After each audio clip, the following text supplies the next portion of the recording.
امریکہ کو کنٹرول کر رہے, پورے اکنامی, پورے بینک ان کے ہاتھ میں ہیں. اس کا حل کیا ہے؟ حل آسان ہے. ہم مسلمان, ہم دیکھتے ہیں آج کی تاریخ میں ہم سارے طرف سے پیٹے جا رہے ہیں. We are the receiving and.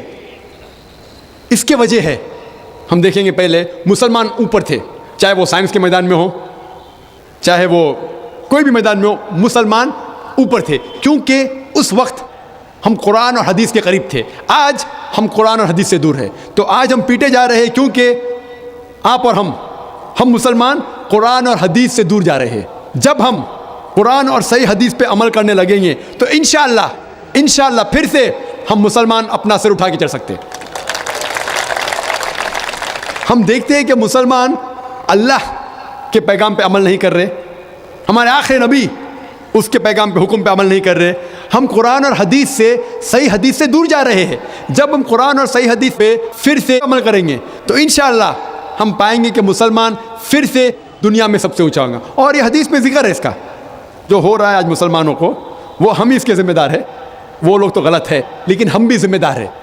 ہم اسلام کی دعوت غیروں تک نہیں پہنچا رہے, ہم اسلام کے غلط فہمیاں دور نہیں کر رہے, ہم قرآن اور حدیث پہ عمل نہیں کر رہے. جو اللہ تعالیٰ فرماتا ہے قرآن میں, کتنے مسلمان اس کے اوپر عمل کر رہے ہیں؟ کچھ کرتے ہوئیں گے 2%, 5%, 10%, 25%. بہت کم مسلمان ہیں جو مکمل طور پہ قرآن اور صحیح حدیث پہ چل رہے ہیں, چاہے وہ دین کے اعمال ہو, چاہے وہ دنیا اعمال ہو. دونوں طرف سے ہم قرآن اور حدیث پہ عمل نہیں کر رہے. اگر ہم عمل کریں گے انشاءاللہ پھر سے ہم دیکھیں گے کہ مسلمان دنیا میں اوپر رہیں گا انشاءاللہ. ہم ذاکر بھائی سے سوال کرنا چاہتے ہیں, یہ جو WTC پہ 2001 میں حملہ ہوا تھا, تو اسلام کی رو سے کیا یہ جہاد صحیح راستے پر تھا یا غلط راستے پر؟ کیونکہ being a mother of sun جو کہ وہاں پر پڑھ رہا ہے, میرا دل کئی بار کانپ گیا اس حادثے کے بارے میں سوچ کے, کیونکہ وہاں پر اس وقت کام کر رہے بہت سارے انڈین IITians مارے گئے, اور میرا بیٹا بھی ایک IITian ہے اور وہ بھی وہاں پڑھ رہا ہے. تو یہ ایک ماں ہونے کے ناطے میں کانپ جاتی ہوں. تو میں جاننا چاہتی ہوں کیا یہ صحیح تھا یا اسلام کی روشنی میں اس کو واضح کریں پلیز. السلام علیکم. بہن نے سوال پوچھا کہ جو 11 سپتمبر میں 2001 میں جو WTC کے وہ پلین جو آ کے ٹکرائی, کیا یہ جہاد اسلام کے نظر میں صحیح تھا؟ جہاد تو تھا, کس نے تو جدوجہد کی, لیکن جہاد فی سبیل اللہ تھا, جہاد فی سبیل شیطان تھا, اس کی تحقیق کریں گے. جہاد تو تھا, جسی نے بھی وہ ٹوئن ٹاور کو گرایا بڑا جہاد کیا, جدوجہد کیا, لیکن کیا وہ جہاد فی سبیل اللہ تھا؟ یہ سوال ہے.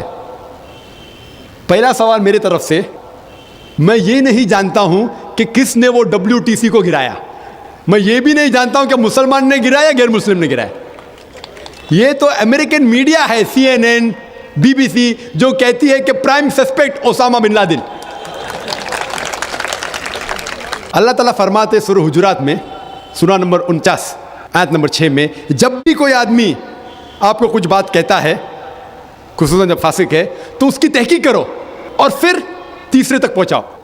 تو میں جو CNN اور BBC میں دیکھتا ہوں اور انٹرنیشنل میڈیا میں پڑھتا ہوں, مجھے اس پہ یقین نہیں. اگر آپ اس CNN اور BBC پہ یقین کریں گے تو ماننے پڑے گا کہ مسلمان نے کیے. آپ مجھے پوچھتے کہ یہ حادثہ جو ہوا وہ صحیح یا غلط ہے؟ اس میں کوئی دو رائے نہیں کہ جو حادثہ ہوا وہ بالکل غلط ہے.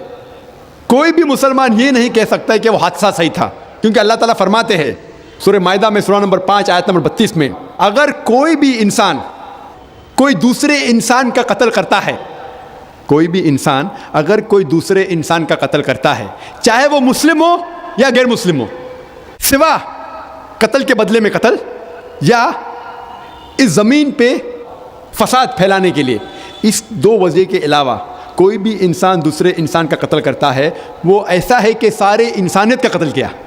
اور کوئی بھی شخص اگر کوئی بھی انسان کو بچاتا ہے, وہ ایسا ہے کہ سارے انسانیت کو بچاتا ہے. تو کوئی بھی انسان کا قتل کرنا قرآن کے حساب سے حرام ہے, صرف دو وجہ سے جائز ہے, اگر قتل کے بدلے قتل یا وہ انسان اس دنیا میں فساد پھیلا رہا ہے. تو اس نظریے سے جب 5000 سے زیادہ لوگ کا قتل ہوا WTC میں, تو وہ ایکٹ جو ہے, جو وہ عمل ہے, ہمیں یہ ماننا پڑے گا کہ وہ غلط ہے. لیکن کس نے اسے کیا مجھے پتا نہیں, کیوں کیا مجھے پتا نہیں. لیکن اگر آپ یہ پوچھیں گے کہ کون سب سے بڑا دہشت گرد ہے, تو میڈیا سے یہ پتہ لگتا ہے کہ امریکہ جو سب سے طاقتور ملک ہے وہ افغانستان جو سب سے کمزور ملک ہے اس کو اٹیک کیا, اس کے اوپر بام گرائے. یہ ماننا پڑے گا کہ جارج بش جو امریکہ کا پریزیڈنٹ تھے, ان نے سب سے کمزور ملک کے اوپر بام گرائے اور ہزاروں لوگ کا قتل کیا. اور اس کے خود سیٹلائٹ چینل پہ CNN پہ اس کا ذکر ہے, اس نے خود اپنے منہ سے کہا کہ میں نے فوج بھیجا معصوم لوگوں کو قتل کرنے افغانستان. مان بھی لو اگر بحث کے طور پہ ایک مسلمان نے ٹوئن ٹاور کو گرایا, لیکن کیا اگر ایک آدمی ٹوئن ٹاور کو گراتا ہے, مان لو بحث کے طور پہ اس نے گرایا, تو کیا آپ ہزاروں لوگوں کا قتل کر سکتے؟ کیا کوئی بھی شریعت, کوئی بھی حکومت اجازت دیتی ہے؟ UN نے بھی اس کو پاس نہیں کیا. تو میرے نظریے میں آج کی تاریخ میں سب سے بڑا دہشت گرد ہے جارج بش. ہم دیکھتے ہیں کہ عراق کے اندر اس نے کہا کہ weapons of mass destruction, weapons of mass destruction. میں صدام کا دوست نہیں ہوں, ہم جانتے ہیں کہ صدام اچھا مسلمان نہیں ہے, لیکن جو جارج بش نے عراق پہ حملہ کیا, بم گرائے, ہزاروں لوگ کا قتل کیا, ہمیں ماننا پڑے گا بالکل غلط ہے. اس کے ثبوت کی ضرورت ہے, خود ہی فوج بھیجی, ایروپلین بھیجے.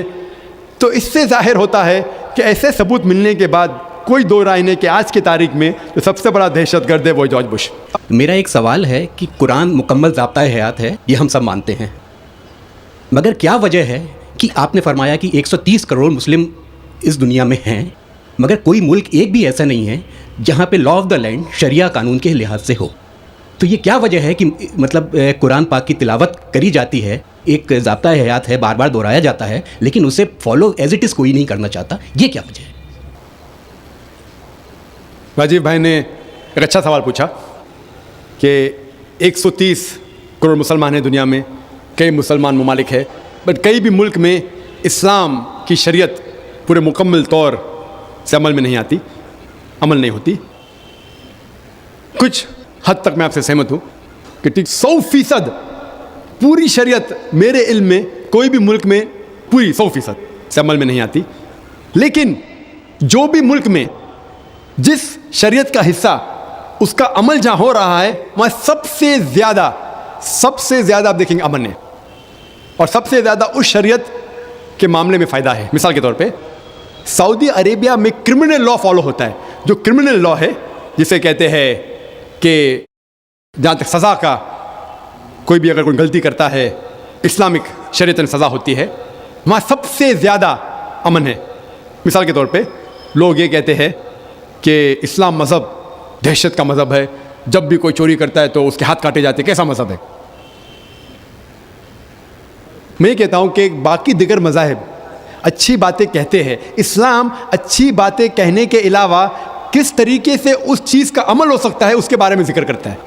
مثال کے طور پہ ہر مذہب کہتا ہے کہ چوری مت کرو, ہندوازم بھی کہتا ہے, کرسچینٹی بھی کہتی ہے, ہم دیکھیں تو اسلام بھی کہتا ہے.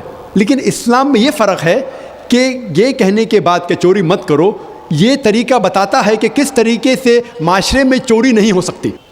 اسلام کہتا ہے کہ ہر امیر انسان جس کے پاس 85 گرام سونا سے زیادہ دولت ہے, 7.5 تولہ سونا سے زیادہ دولت ہے, اسے ہر سال 2.5% زکوٰۃ دینا چاہیے. اگر ہر امیر انسان زکوٰۃ دے تو غربت دنیا سے ہٹ جائیں گی, مٹ جائیں گی. کوئی بھی انسان کبھی بھی بھوک سے نہیں مرے گا. اس کے بعد اللہ تعالیٰ فرماتے ہیں سورہ مائدہ میں سورہ نمبر 5 آیت نمبر 38 میں, آیت نمبر 38 میں کہ کوئی بھی اگر چوری کرتا ہے, چاہے وہ مرد یا عورت ہو, چور یا چورنی ہو, سزا کے طور پہ اس کے ہاتھ کاٹ ڈالو.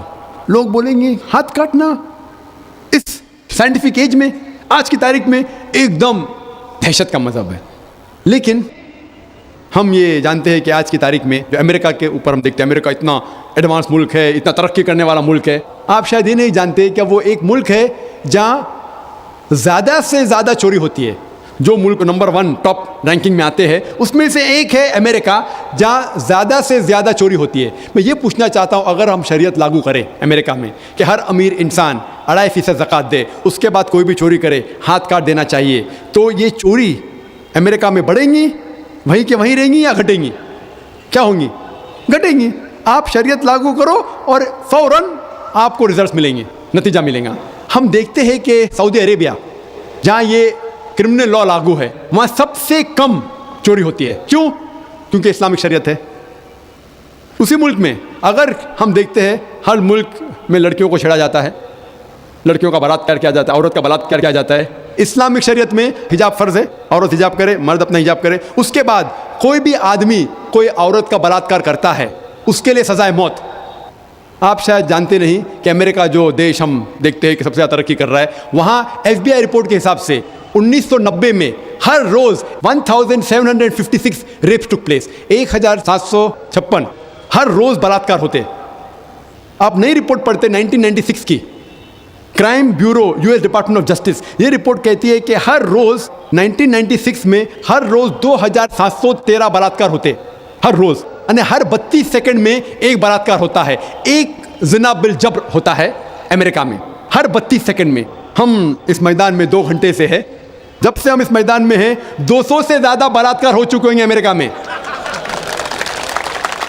میں یہ پوچھنا چاہتا ہوں اگر ہم شریعت لاگو کریں امریکہ میں کہ خواتین حجاب کرے, مرد حجاب کرے, اس کے بعد اگر کوئی بلاತ್ಕಾರ آدمی کرتا ہے سزائے موت, تو یہ بلاತ್ಕಾರ کی تعداد بڑھیں گی, وہیں رہیں گے, گھٹیں گی؟